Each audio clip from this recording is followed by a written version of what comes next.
Welcome to Lusaka National Park.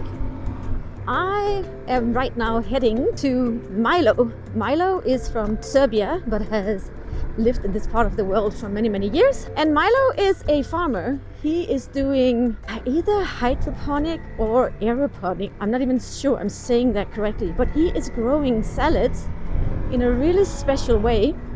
Hello! I am here at Hakuna Matata Farms. That's the best name ever. Which is a hydroponic. Aeroponic farm. Oh no, I said the wrong thing. Jeez, that's so embarrassing. It's aeroponic, growing salads. Yes. Hello. Hello. Hello. I hear that you are the brain behind everything. Part of it. Because you are a computer scientist. Correct. I do computer science and electronics engineering, and with the help of my father we've designed and built our own systems which can aeroponically grow various types of lettuce and also other vine crops which we've currently put on hold. And I actually know that your salads are delicious because we had a huge salad last night with your salads. Fantastic. I was very impressed. So everything is inside? Yes, it's all indoor horticulture. We grow everything under our greenhouses. Which are, What do you call it again? Horticulture? It's horticulture, yes. These are my ladies. Hello ladies. Hi. Hello. How are you? Currently doing the processing, planting and Oh, so you're doing the planting? yes. Wow. So you just put these in? Yes. Oh. Do like this to show you. It's an empty pipe. Then we use a natural rubber plug, which is recyclable and reusable. Okay. So after every harvest, we take them off and wash them, clean them. A reuse natural them. rubber. It's natural rubber, so it does Okay. biodegrade. The bits that do break off, it Yeah. all biodegrades. And we use a coconut and vermiculite mixture, which is completely inert, for the seedlings to start. And that's the only bit of medium we use, which is a tiny bit from the seed tray. Oh, okay. After that, it's just the roots hanging in the pipe, and then they grow. So when you say that it's the natural rubber, it means that there's no chemicals that will No go chemicals, into it. What about this? Will this This leave is chemicals? no, this is treated PVC. Okay. So we manufacture these on site out of PVC pipe, and we mold them ourselves as well. Oh, okay. So it's all handmade. Oh, bit and of a these process. are already These harvested. are the harvesting ones. So as you can see, we take the root structure Yeah. that comes off like a lacy net. That gets wrapped around the stem, as the ladies are doing over here. The rubber plugs get removed and get sent for washing. The initial leaves get picked off from the bottom of the plant. They tend to yellow and dry out. And then the roots get wrapped around, and then Okay. it's ready for packaging. And then it's so for the customer so easy to clean, huh? Because there's almost no dirt or anything. No sand involved whatsoever. And then Wow. these are packed with the roots intact into a little bit of water Okay. in the packaging, which keeps them fresh. Yeah. And then you don't need refrigeration, they're still growing when they buy them, which is why they stay so fresh and healthy. How long have you guys been working here? In 1 year, 9. 1 year. Yeah. It's the same for you? No. 7 months. 7 months. Okay. Thank you, ladies. No worries. This is amazing. It's our own little lettuce forest. So this is highly computerized. So there are sensors throughout the tunnel which monitor the climate, temperature, humidity, and the intensity of the lights. I have to say it again. So temperature, Temperature, humidity, and the intensity of light. intensity of light. Okay. And then all that sensor data is fed into my system, which then regulates the temperature via a cooling pipe on the roof, which uses evaporative cooling, Okay. fans that come on to evacuate the air, and then it alters the spray cycles and durations.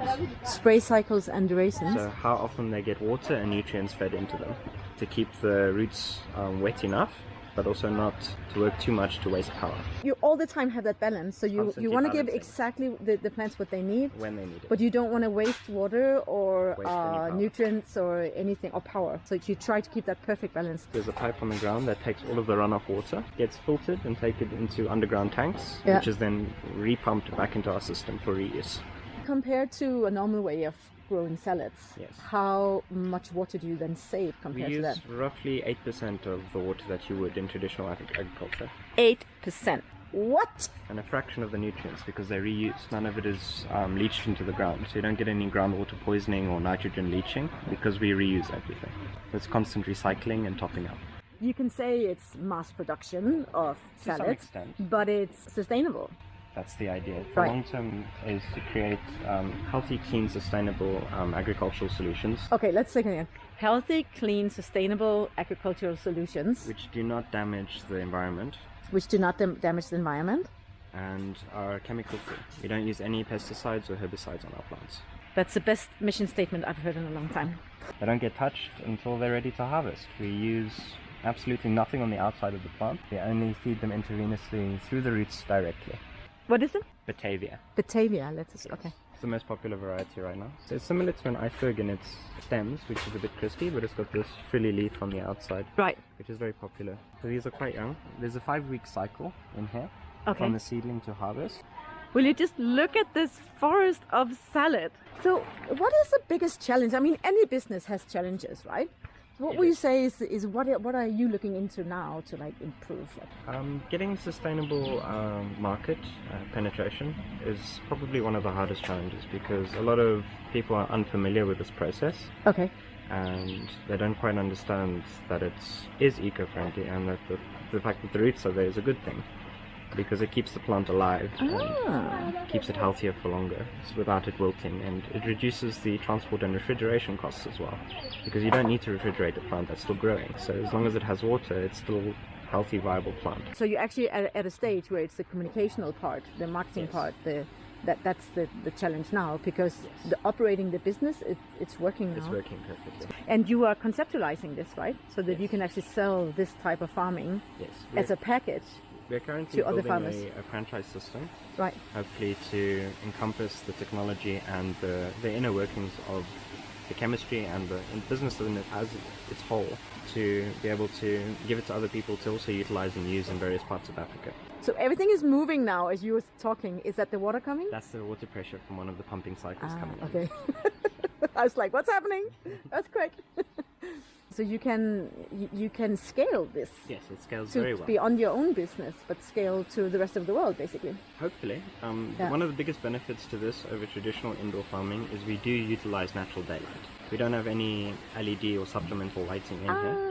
We could if we wanted to increase production or Yeah. tighten the density, but because of the power constraints of Africa, we don't do that. That is one of your scarce resources here, is actually the power. Yes. We have a limit on how much power we can draw, Yeah. and it's also not cost effective.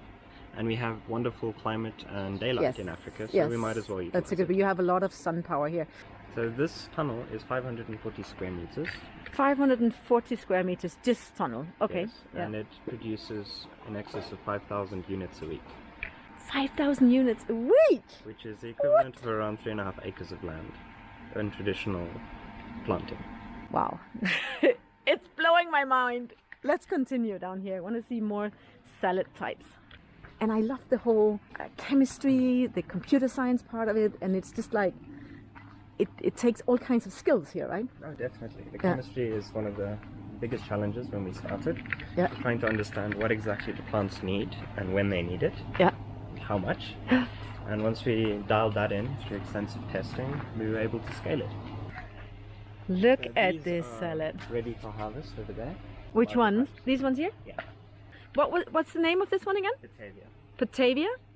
Yes. And this one is That is romaine or pus. romaine. Yes. Butter level lettuce. A green oak leaf. There's a red oak leaf over there. This one. And there's also a red cos, which is a red version of romaine. Here is Milo, the father of this masterpiece. Father and son, right? Correct. I'm blown away. And it's actually really pretty at the same time. Well, I'm not sure if Cameron's explained to you. You can Yes. explain all over once again. I would love to hear the story Okay. once again. Well, we plant into the coconut husk, Yeah. so we don't use soil. And because of that, we don't have to deal with any of the pathogens and cutworm and nematode that are in the soil. We don't use herbicides either, which are really detrimental to health. So they're much healthier, It's healthier for the co-workers as well, right? healthy for everyone. They're not having to deal with chemicals in the same way. And what about like small flies and everything that will... We have a resident colony of ladybird, and they self-regulate. They eat all the thrips That you and the introduced, aphids. like- No, they came by themselves. We were a little bit panicked in the beginning because we Okay. didn't understand. Then we realized they're actually very, very good for us in terms of controlling all the other insects. They eat the thrips and the white fly. Eat the what? Thrips. Thrips and white. White fly. White fly. Okay. Yeah. See, all these Little- names I don't know. Little and, bugs that chew on the stem. yeah, yeah, yeah. Ah, Now you'll hear that it's irrigating now. yeah. There we go. Now So that's the pump. that's the pump now irrigating, but it only irrigates the roots. The leaves themselves don't get any water on them, and when they get wet, like in the field and that, it's a very strong chance that fungus can grow, especially on the underneath of the leaves. Really? Yeah. So we have fans that are operating all the time, so we've got constant air movement. So in the It field, minimize- they have them to spray with some Yeah, chemical to exactly. prevent the So fungus. with us, it's minimized to absolute minimum. Wow. If we do spray, it's about 5% of the dosage rate per hectare. The fungicide we use is organic. We grow 6 varieties, and these have proven to be very good at our 1,300 meter with our barometric pressure, so it actually works very well. Ah, cool. We tried many, and these ones have proven themselves to be heat tolerant, as well as taken the cold spells that we have in July. But you said before that the challenge now is the whole like marketing, getting people to understand this thing about the roots and stuff.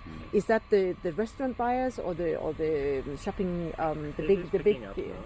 We are. But by I mean like who is it? The biggest challenge is getting the people that purchase in the first place to put it in the shops convinced why they should rather look at this. Because we sell it as living lettuce, not cut lettuce. So even when you take it home, you just put the roots into a glass of water, and without refrigeration it stays for 10 days. If you put it with refrigeration, like a normal fridge, 4 to 7 degrees, you're getting up to 14 days. That's amazing. So it's really fresh. So And it lends actually- it lends itself to export. It prevents food waste, Yeah, which is a absolutely. huge problem Absolutely. many places in the world. What we found is many of the ladies that come and buy, they make it like a floral bouquet Yeah. on the dining room table. Yeah, because it's pretty. And it's nice, and then Yeah. they just pick off the outsides as they go and consume. So, Yeah. and it stays fresh. I don't know how many times I've bought, some lettuce and then I have to throw away half of it because I'm only one person in my household, so I can't eat everything. And then a few days later, it's just bad. Now looking at the salad in plastic, but that's actually not how you started out. No, what we did is we actually got natural rubber latex balloons, which Yeah. they biodegrade, Okay. and we were actually putting nutrient solution into that, and Yeah. then putting the roots into that. So the balloon head would close around the stem, Okay. and then we put that into a cardboard box, and we were marketing it like that. But So- unfortunately, the supermarket didn't want that. They wanted this flower bouquet type plastic bag. Right. I'm not happy about it, but No. it is what it is. Yeah, of course you have to. You probably have a huge impact, or you can have on the market, Yes. but you gotta push it slowly Exactly. and change because it's culture, right? Exactly. And I can see, like, looking at the plastic and everything like looks fresh and nice, and but why not in a cardboard box? Well, either cardboard or if we can use cellulose-based plastic, Yeah. which they can have. Wow. But the equipment is the problem. Yeah. Because they've got to bring in the equipment.